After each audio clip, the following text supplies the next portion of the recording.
Welcome everybody to our lesson on special products of binomials. And there's a couple of different patterns that we see over and over again when working with binomials, and we're going to go over those. So the most famous of all of these is something we've discussed in previous videos, and that is of the FOIL method, okay? And FOIL stands for first, outer, inner, and last. Okay, so that's where the FOIL comes from, is the first letter of each of those words. Okay, so what does that mean and how do we use it? Well, it only applies when we are multiplying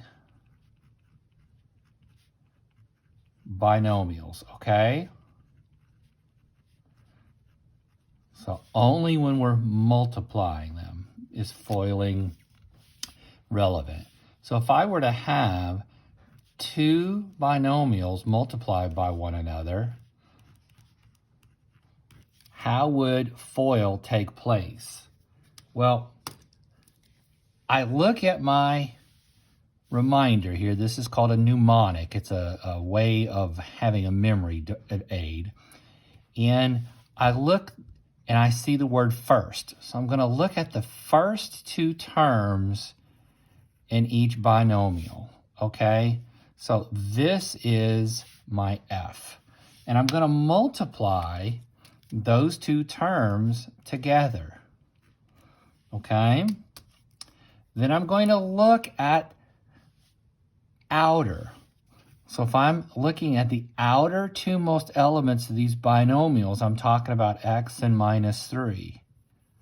So my outer, the O, becomes the product of the x and the minus 3, okay? The next then becomes inner. So I'm looking at the innermost two terms inside of this expression, which happens to be this 2 times x, okay? So we're going to have plus 2 times x. So this is my I. And then last is last. So I'm looking at the last two terms, or the last terms that haven't been multiplied yet together, and I want to multiply them together. So here I would get 2 times minus 3. So x times f, x is the f, x times minus 3 is O, 2 times x is I, and 2 times minus 3 gives me my L for my FOIL. Now I just have to do the math. So x times x is x squared, x times minus 3 is minus 3x, 2 times x is 2x, and 2 times minus 3 is minus 6. And as you can see, I have a pair of like terms, so I need to simplify that as well. So minus 3 and plus 2 is going to leave me with a minus x minus 6. So foiling these two binomials is going to result in that trinomial, okay? And it became a trinomial because I was able to combine like terms there, okay? So we covered this in another video, but I wanted to review it because it is so important. It is so widely used. It's something that you're just going to have to remember. The key thing really in thinking about this is, what is this? It really is just distribution, right? Because I'm distributing the x with the f and the O to both terms over here. Then I'm distributing the 2 to both terms over here as well. So FOIL is just a special type of distribution, okay? So, a couple of other special products that we need to be aware of, and this is called the difference of squares, okay? And this happens to be probably the second most visible pattern, if you will, that you're going to see in multiplying and doing this. So what does the difference of squares look like? Well, it's a result of multiplying two binomials together, okay? But they have to be of a certain form. And if we look at x plus a times x minus a, and then we FOIL this, so I'm going to have x times x plus x times minus a plus a times x, and this is plus a times minus a, right? Plus a times minus a. What will happen when you have a sum and a difference of the same terms is the following. You'll get x squared, this is minus xa, and this is plus xa, isn't it? And this is minus a squared. So a difference of squares is always going to result in the O and the I of FOIL subtracting out from one another, okay? Leaving me with x squared minus a squared. And that's where we get the name of this, a difference of squares, okay? So I've squared a and I've squared x. So an example, we would just say, all right, well, if I had x minus 5 and x plus 5, FOILed those out, x times x plus x times 5 minus 5 times x, there's that minus 5 in the x, and then minus 5 times 5, right? Or x squared plus 5x minus 5x minus 25, or x squared. Again, these two subtract out, minus 25, and I have a difference of squares. This is the square of x. This is the square of 5, okay?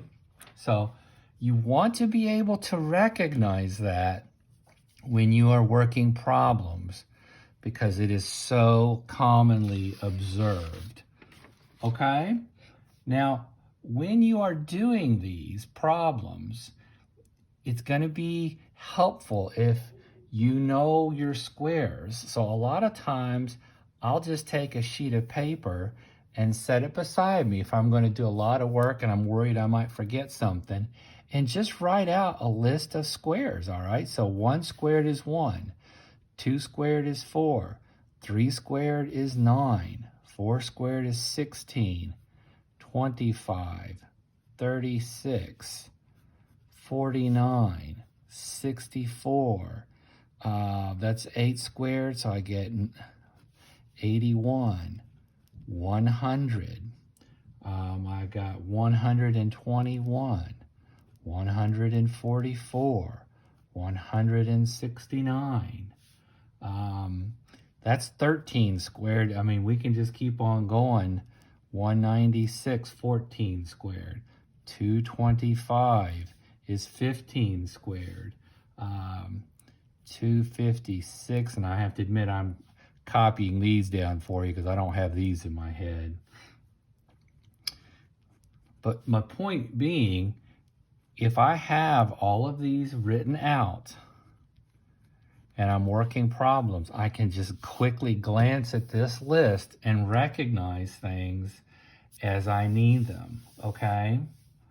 So I want to do another problem here, and let's look at 4x minus 7 and 4x plus 7. So that's my format, right?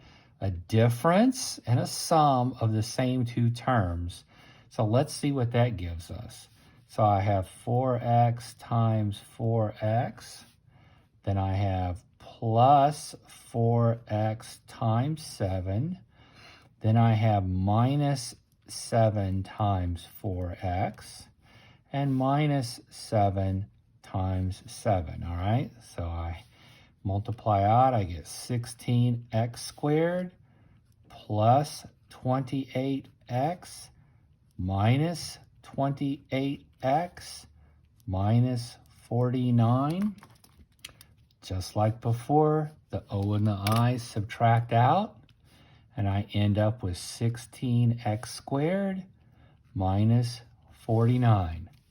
I have a difference of two terms that are squares. This is 7 squared. And see, it doesn't always have to be just a variable. This time it's the square of 4x, isn't it? Because 4 times 4 is 16, and then x times x is x squared, okay? So that just gives you an idea of some of these patterns that we're going to be working with as we go forward. So there's a couple of equations still left to talk about in this particular section. So if we have the square of a binomial sum, what does that mean? Okay, well, the square of a binomial sum. So there it is. The square of a binomial sum. It's going to generate a formula for us, but first let's work it all the way out. So I'm going to FOIL this, right? X plus A times X plus A. And that's going to give me X squared plus XA plus AX plus A squared, right? When I bring these two together, now these are the same, right? Because the order doesn't matter. I'm not going to lose anything like I did with difference of squares. I'm going to end up with x squared plus 2ax plus a squared, okay? So this gives me a formula to go straight to an answer when I have a problem, all right? So let's look at one. If I had x plus 8 squared, okay? Well, I know what x is. It's going to match up to be x. But here I'm going to say a is equal to 8, right? That matches there. So I can just plug this straight into this formula and get x squared plus 2 times a, which is 8, x plus 8 squared, okay? That gives me x squared plus 16x plus 64, all right? Now, I'm going to verify this for you by foiling it, and that would say x plus 8 times x plus 8. Now, if I'm going to FOIL it, I'm going to have x squared plus 8x plus 8x plus 64, or x squared plus 16x plus 64, okay? So I get the right answer. So I've got two ways of doing this now. I can use the square of a binomial form, which is this x squared plus 2ax plus a squared. All I have to do is identify a and plug it in. Or I can realize that the square of a binomial really is just a binomial times a binomial, and I can go through the FOIL process, okay? So let's look at the square of a binomial difference, okay? And that's the other one we need to talk about. So let's look at it. So what is the square of a binomial difference? Well, it is x minus a squared, right? Which is x minus a times x minus a, okay? So we'll FOIL him out. I'll get x times x plus x times minus a plus minus a times x, and then plus this minus a times minus a times minus a, or x squared. Now look, I've got 2 of the x times minus a's, don't I? So minus 2ax, and this will be plus a squared, all right? Now notice the only difference here in these formulas is the sign, okay? I'm still going to have plus a squared, and that's because negative times a negative is going to be this positive. So the difference puts a difference here. The sum puts a sum here, okay? So let's do one of these. And how about y minus 6 squared, okay? Now this time, my x is my y, right? I'm going to substitute. And so x equals y, and a equals 6. So I've just plugged these values in, and I get y squared minus 2 times x, which is y, times the a, which is 6, and then plus the square of a. All right? So I get y squared minus 12y plus 36, okay? And I would assume at this point, trust me, that if I FOILed this, right, y minus 6 times y minus 6, that I would in fact get this particular result. So I can use my formula, or I can FOIL it out. Either way, I'm still going to get the same answer, okay? So I don't want you thinking that the variable always has to come in front, okay? Because we could have something that would look a little odd, like 7 minus x squared, okay? Now, in order to do this, I still want to use this formula, but notice this 7 is now this x. This x is the a, right? Because my format is x minus a squared. So let's use our formula. So I'm going to plug this 7 in for x. So I'm going to square it. Then I'm going to subtract minus 2 times a is my x, times the x, which is the 7, all right? And then I'm going to add the square of a, which happens to be x.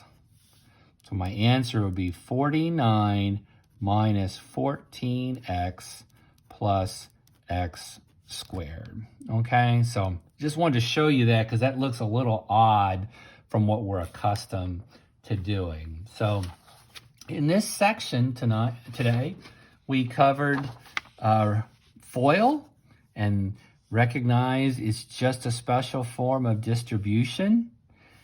We talked about the difference of squares and how the O and the I are going to cancel out every time to give me this formula. And then we talked about the square of a binomial, and we showed how to get it. And we also talked about how it's the same thing as foiling it. So I've got two options. And then, of course, the square of a binomial going through the same process. We just get a different equation, or we could opt to FOIL it and still get the same answer, okay?